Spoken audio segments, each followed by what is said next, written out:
Hello friends, welcome back to Vaigai Suvai kitchen. இது அறுசுவைகளின் சங்கமம். இன்னைக்கு நம்ம வீடியோவில் பார்க்க போகிற ரெசிபி பச்சை மொச்சை, அதாவது ஃபீல்டு பீன்ஸை வச்சு நம்ம சிம்பிளாக ஒரு சூப் வந்து செய்ய போகிறோம். இந்த இது பார்த்தீங்கன்னா நம்ம சீக்கிரமாகவே செஞ்சிடலாம். ரொம்ப ரொம்ப ஹெல்த்தியானது. நமக்கு இந்த பச்சை மொச்சை வந்து சீசன் டைமில் கிடைக்கும். அப்போ நீங்கள் இந்த மாதிரி சூப் வச்சு செஞ்சு பாருங்கள். ரொம்பவே நல்லாயிருக்கும். நீங்கள் நம்ம சேனலை தான் ஃபஸ்ட் டைம் பார்க்குறீங்கன்னா மறக்காமல் சப்ஸ்கிரைப் பண்ணுங்கள். வாங்க நம்ம வீடியோக்குள்ளே போகலாம். இப்போ நம்ம ரெசிபிக்கு தேவையான இன்க்ரீடியன்ட்ஸ் என்னென்னு சொல்லி பார்த்துடலாம். பச்சை மொச்சை இது வந்து 1/4 கிலோ எடுத்திருக்கேன். உரிச்ச பயிறு, வெங்காயம் வந்து ஒரு 5லேருந்து 6 சின்ன வெங்காயம் எடுத்திருக்கேன். ஒரு மீடியம் சைஸ் தக்காளியை பொடிசாக நறுக்கி வச்சுருக்கேன். அது கூடவே ஒரு 3லேருந்து 4 பல்லு பூண்டை வந்து பொடிசாக நறுக்கியிருக்கோம். பச்சை மிளகா நம்ம காரத்துக்கு ஏற்ற மாதிரி எடுத்துக்கலாம். ஒரு 1/4 டீஸ்பூன் அளவுக்கு மஞ்சள் தூள் வந்து எடுத்திருக்கோம். 1 டீஸ்பூன் அளவுக்கு சீரகம் வந்து எடுத்திருக்கோம். அது கூடவே தேவையான அளவு உப்பு. இப்போ நம்ம குக்கர் அடுப்பில் வச்சு அதில் வந்து 1 டீஸ்பூன் அளவுக்கு நம்ம நல்லெண்ணெய் வந்து சேர்த்துக்கிறோம். அது கூடவே 4, 5 பூண்டை வந்து இந்த மாதிரி நீல வாக்கில் நறுக்கி வச்சுருக்கேன். அதையும் வந்து சேர்த்துக்கலாம். ஸோ நம்ம பூண்டு சேர்க்கும்போது அந்த எண்ணெயில் பூண்டு ஃப்ளேவர் இறங்கி நல்லாயிருக்கும். இப்போது 1 டீஸ்பூன் அளவுக்கு நம்ம சீரகம் சேர்த்துக்கிறேன். அதுக்கப்புறம் சின்ன வெங்காயம் 5லேருந்து 6 வந்து சேர்த்துக்கிறேன். சின்ன வெங்காயம் இல்லைன்னா ஒரு அரை பெரிய வெங்காயத்தை வந்து கட் பண்ணி போட்டுக்கோங்க. ஆனால் சின்ன வெங்காயம் சேர்த்து சூப் செய்யும்போது ரொம்ப நல்லாயிருக்கும்.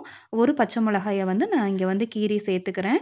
அதே மாதிரி ஒரு மீடியம் சைஸ் தக்காளியை வந்து இந்த மாதிரி நறுக்கி சேர்த்துக்கிறேன். ஸோ இதை வந்து லைட்டாக ஒரு 2 நிமிஷத்துக்கு வந்து இந்த மாதிரி வதக்கி விட்டுருங்க. அதுக்கப்புறமா நம்ம உரிச்சு வச்சிருக்க மொச்சை பயிரை வந்து இதில் வந்து சேர்த்துக்கலாம். இப்போ நம்ம சேர்த்துருக்க மொச்சை வந்து இந்த எண்ணெயில் வந்து உங்களுக்கு நல்லா மிக்ஸ் ஆகட்டும். ஒரு 2லேருந்து 3 நிமிஷத்துக்கு இந்த மாதிரி வதக்கி விட்டுக்கலாம்.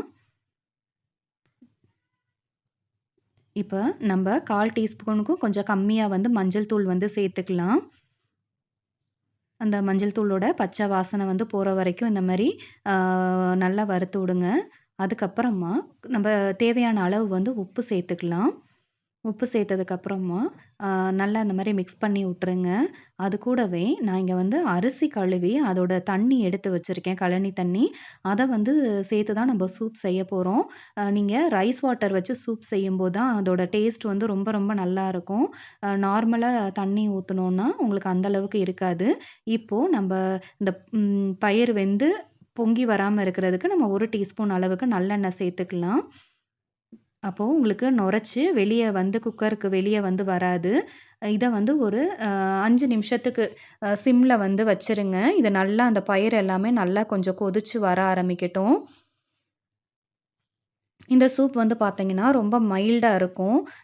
நமக்கு எப்பயுமே குழம்பு சாப்பிட்டு போர் அடிக்கும்போது, உங்களுக்கு இந்த அ பச்சை மொச்சை கிடைக்கும்போது, நீங்க வந்து செஞ்சு பாருங்க. ரொம்ப ரொம்ப சூப்பரா இருக்கும். இது வந்து சுடு சாதம் போட்டு கொஞ்சமா 1 டீஸ்பூன் அளவு நெய் ஊத்தி சாப்பிட்டோம்னா, ரொம்ப ரொம்ப நல்லாருக்கும். அதே மாரி இப்போ அல்சர் இருக்கிறவங்க கூட இத சாப்பிடலாம். நீங்க வந்து பச்சை மிளகாய்க்கு பதிலா மிளகு வந்து சேர்த்துக்கோங்க. நம்ம இங்க நெறைய பூண்டு சேர்க்கிறனால, நமக்கு வந்து அந்த டைஜஷன் ப்ராப்ளமும் வந்து இருக்காது. ஸோ இப்போ பார்த்தீங்கன்னா, நமக்கு சூப் நல்லா கொதிக்க ஆரம்பிச்சிருச்சு. இப்போ தேவையான அளவு உப்பு, காரத்த நீங்க வந்து செக் பண்ணிக்கோங்க. இப்போ நம்ப வந்து லிட் வந்து க்ளோஸ் பண்ணிரலாம் ப்ரெஷர் குக்கர. இத வந்து ஒரு 3லேருந்து 4 நிமிஷம் வந்து அ ஸ்லோ ஃப்ளேம்ல வச்சா வைங்க. ஹை ஃப்ளேம்லனா ஒரு 5லேருந்து 6 விசில் வைங்க. இந்த பயிர் வந்து ரொம்ப குழஞ்சிறக்கூடாது. உங்களுக்கு வந்து நல்லா வெந்து கையில தொட்டோனே நல்லா மசிச்சு வரணும். இப்போ ப்ரெஷர் அடங்கிருச்சு நம்ம பார்க்கலாம். பாருங்க நம்ம சூப் வந்து ரெடி ஆயிருச்சு. இத வந்து கையில எடுத்து பார்த்தோம்னா தெரியும். உங்களுக்கு அந்த பயிறு நல்லா வெந்திருக்கும். ஆனா மசிஞ்சு வரக்கூடாது. இது வந்து உடம்புக்கு ரொம்ப ரொம்ப நல்லது. நீங்க இந்த பச்சை மொச்சை கிடைக்கும்போது சீசன் டைம்ல செஞ்சு பாருங்க. பார்த்துட்டு எப்படி இருக்குன்னு சொல்லுங்க. ஒரு மைல்டா நீங்க சாப்பிடணும்னு நினைக்கும்போது, இந்த சூப் வந்து உங்களுக்கு உங்களுக்கு பெர்ஃபெக்ட்டான ரெசிபியா இருக்கும். நீங்க நம்ம சேனல மறக்காம சப்ஸ்கிரைப் பண்ணுங்க. தேங்க் யூ ஃபார் வாட்சிங் வைகை சுவை கிச்சன். இது அறுசுவைகளின் சங்கமம்.